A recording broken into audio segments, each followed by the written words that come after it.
It is very, very great to have you once again when it comes to Executive Masterclass Tutorial Center. So today we are also going to continue with our short-term decisions on the throughput accounting ratio and limiting factor analysis. So I hope you have been following our YouTube channel and you have been subscribing and also let's say advertising our tuition to your friends who will need our service, because we know that we are providing the best service that can help you.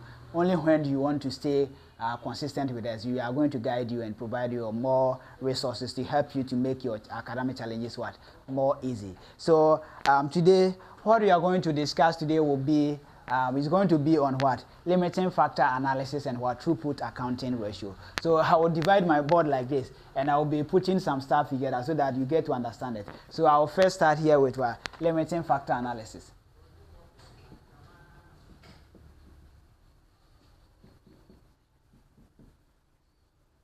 Limiting factor analysis.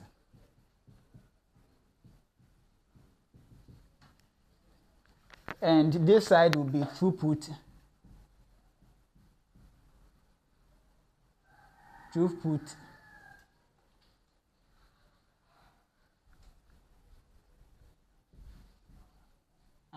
accounting ratio. Let me do it this way so that you get it. Throughput accounting ratio. Let me short it so this one will be throughput accounting ratio, and this one will be a limiting factor analysis. So as I divided my board, I'm going to do the analysis so that you get it better, so that you get the analysis better. So we have to get to know this. As I have already said, organizations use some resources. The resources that they use, they need to get materials, machine capacity, labor, money, and the rest. So all these things are resources that organizations use when it comes to producing it. But the limiting factor analysis comes in whereby an organization will be, let's say, limited in resources. So the resources that they have, assuming that they use a particular resource for 2 or more products, and they have to think about which one they should produce first and which one that they should produce second and third. You see that thing. So that's one that it begins out with the limiting factor analysis. So for you to understand this one proper, one issue is that because of the limiting factor leads to make or buy decision. So sometimes if the resource that you have is lesser, that's where that organizations have to think about whether we should let's say outsource or we should make the product by ourselves. That's it for that. So here we have 2 different school of thought that we are going to base on the analysis to do our throughput our throughput accounting principle, throughput accounting principle or ratio, and that of our limiting factor analysis. So the 2 different school of thought are marginal costing principle and the throughput accounting principle. So there are 2 different principles that we are going to use: the marginal costing principle and throughput accounting principle. So when it comes to the marginal costing, so the marginal costing falls under the limiting factor analysis. So here we are going to base on the marginal costing principle. The marginal costing principle. And here we are going to base on throughput accounting principle. Throughput accounting principle.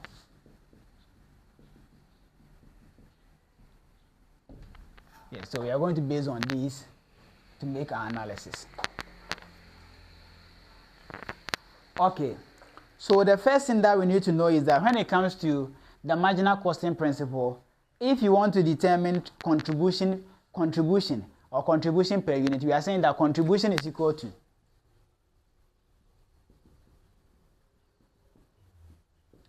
selling price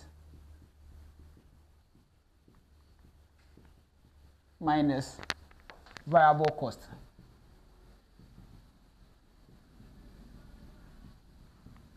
Selling price minus variable cost will give you your contribution. But when it comes to throughput accounting principle, they are also saying that for you to get throughput per unit or throughput or returns, so here to throughput is equal to selling price minus material cost. Material cost. So you see if the selling price is the same, the selling price here is also the same, but the variable cost. When it comes to marginal costing principle, variable cost consists of direct material, direct labor, direct expense, and variable overheads. But when it comes to throughput accounting principle, they are saying that we are not going to consider, only the variable cost we are going to consider here is what? Material cost. So only material cost is what we are going to consider as what? Our variable cost. That's it for that. So it means that when you come to the marginal costing principle, if you want to know the variable cost will be, so variable cost is equal to direct material cost plus direct labor cost plus direct expenses plus variable overheads. Variable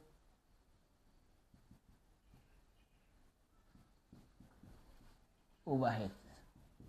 So these things forms part of what? The variable cost. But when it comes to the throughput aspect here, all these things become what? Factory cost. So here they only consider material cost as what? Variable cost. So on any of these ones, the direct labor cost, direct expense of variable overhead, and also fixed cost are included as what? Factory cost. That's what I want you to know when it comes to that. So maybe you have to know, but our examiner can ask you, differentiate between the marginal costing principle and that of our throughput accounting principle. So these are some of the things that you can use to explain yourself. So but I will not write it, but whilst I will be reading it, I will be explaining it for you to get it better. So one issue here is that under marginal costing principle, one of the objectives of the marginal costing principle is that it is to maximize contribution per unit. The objective of our marginal costing principle is to maximize contribution per unit. But when it comes to throughput accounting principle, the objective here is to maximize throughput per unit. Here is throughput per unit. Here is contribution per unit. That's one difference. Then another difference is that when it comes to let's say in the marginal costing principle, in short term, they assume that total cost can be only classified under fixed cost and variable cost. And the marginal costing principle, they assume that in short term, cost can only be classified under fixed cost and variable cost. But when it comes to the throughput accounting principle, in the short term, they are also saying that it is only material cost, which is variable cost, but the other cost that let's say that the other cost that is remain classified as factory cost. So including direct labor cost, direct expenses, variable overhead, fixed cost, all those things form part of operating cost or let's say factory cost. That's it. So these are the two differences that we can use to differentiate between the marginal costing principle and the throughput accounting principle. Okay, so these are some of the things that if you want to put together when it comes to the total factory cost under this one. So total factory cost.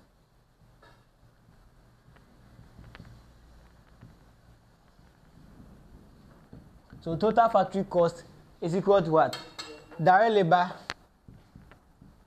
plus direct expenses plus any factory overheads.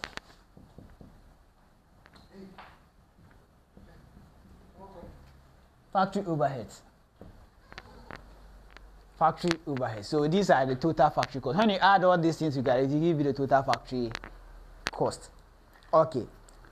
So, ladies and gentlemen, this is how these things is done when it comes to this aspect. So, I will continue with it by giving you some steps you need to follow anytime you are doing when it comes to marginal costing principle. So, let me give you some of the steps you need to follow. So, steps when you are calculating it. So, steps. Here too, there is steps you need to follow.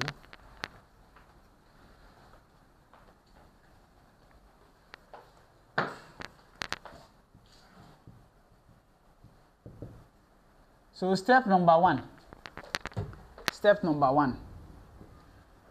When it comes to marginal costing principle, first you need to identify the limiting factor.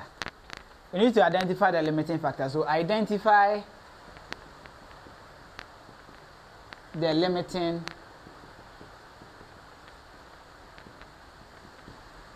factor. When it comes to the throughput accounting principle, it also tells you that identify what? The bottleneck. Identify the bottleneck. Because under throughput accounting principle, we say that bottleneck. But when it comes to the marginal costing principle, we say that is what? A limiting factor. But it's very the same. Okay. Then, under the marginal costing principle, the second option is that you need to calculate for contribution per unit. So second, calculate for contribution per unit. When it comes to throughput accounting, they will tell you that calculate for throughput per unit. Throughput per unit. Then the next option here also is that the third one is calculate the contribution per limiting factor. When it comes to the marginal cost, so you need to calculate contribution per limiting factor. Then you also need to check on the when it comes to the throughput aspect, it will tell after here they are saying to calculate for the contribution per limiting factor. If you want to calculate for contribution per limiting factor, when you get your contribution per unit, you divide it by the limiting factor. Then that one will give you the contribution per limiting factor. Here you need to calculate for throughput per bottleneck.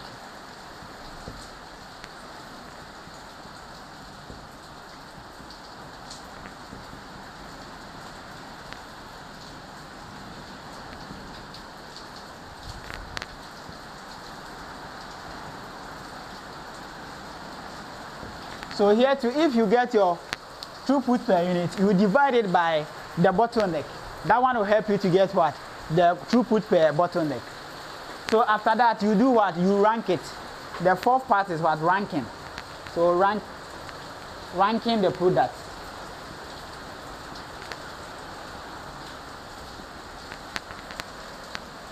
Here too, you rank the product.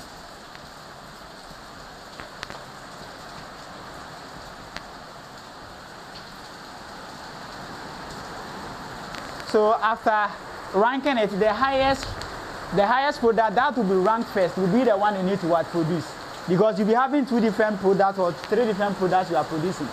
So if you rank it, the one that will give you the highest, this one will be the one you produce first. Then the next one is, after ranking it, you need to also what? Design optimum production plan. Design optimum production plan.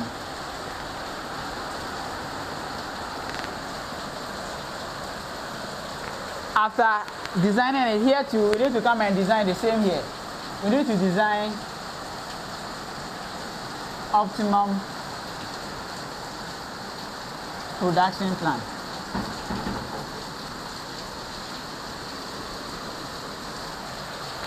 Optimal production plan. Then the last part of it is you need to calculate the maximum profit. So you calculate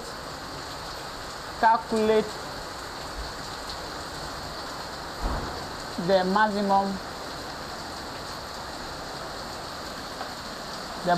what? Profit. Here to the same thing, you need to calculate the maximum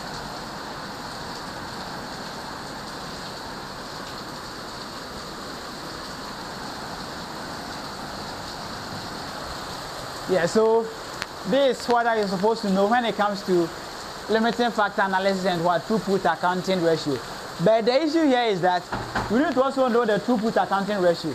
We have a formula for the throughput accounting ratio, where that I need to get for you, so that when the question asks you to calculate for throughput accounting ratio, you can also build up with that. So for you to calculate for throughput accounting ratio, you need to know your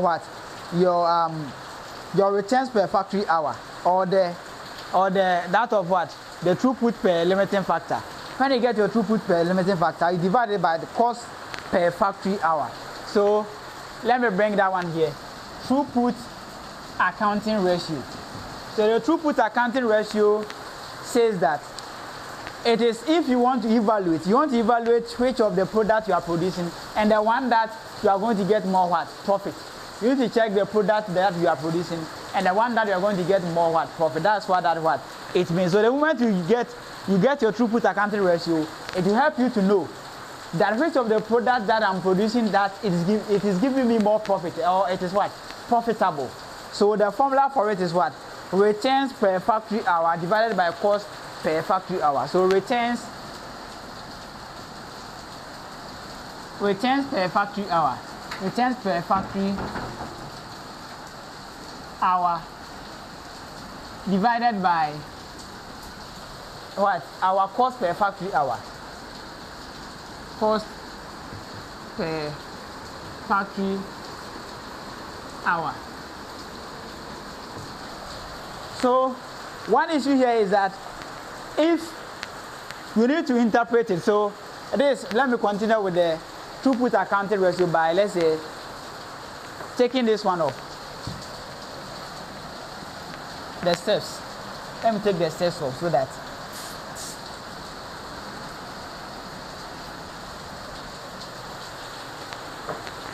so when you get to know your throughput accounting ratio, we need to make sure that you are considering some stuff. You need to make sure that you need to do interpretation. So for you to interpret it, this is how the interpretation is done. Interpretation of throughput. Interpretation of throughput. So for you to interpret it, when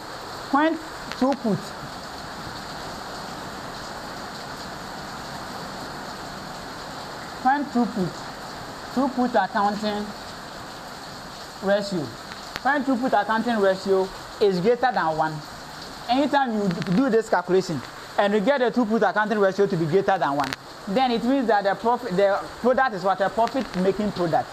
So it means that it is profit-making product. And also when the throughput accounting ratio is less than 1, then it means that the product is a loss-making product. A loss-making product. And the last part of it is that when throughput accounting ratio is equal to what? Okay, this one I didn't bring one. Okay, if it is equal to 1, then it means that, let's say, you need to investigate it. It means that it needs further investigation. It needs further investigation. It needs further investigation.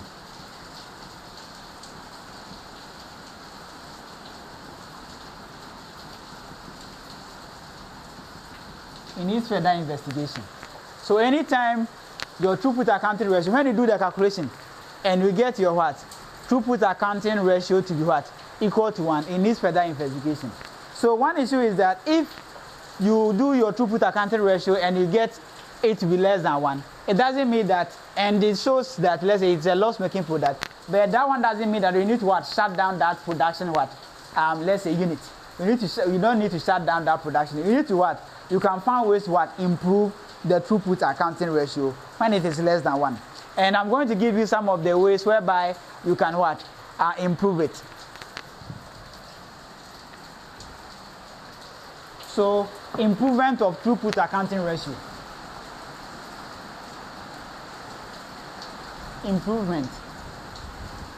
When throughput accounting ratio is less than 1. The first thing that you can improve on is that you can increase your selling price. You can increase selling price. You can increase selling price. But one issue here is that if you want to increase selling price, you need to be careful.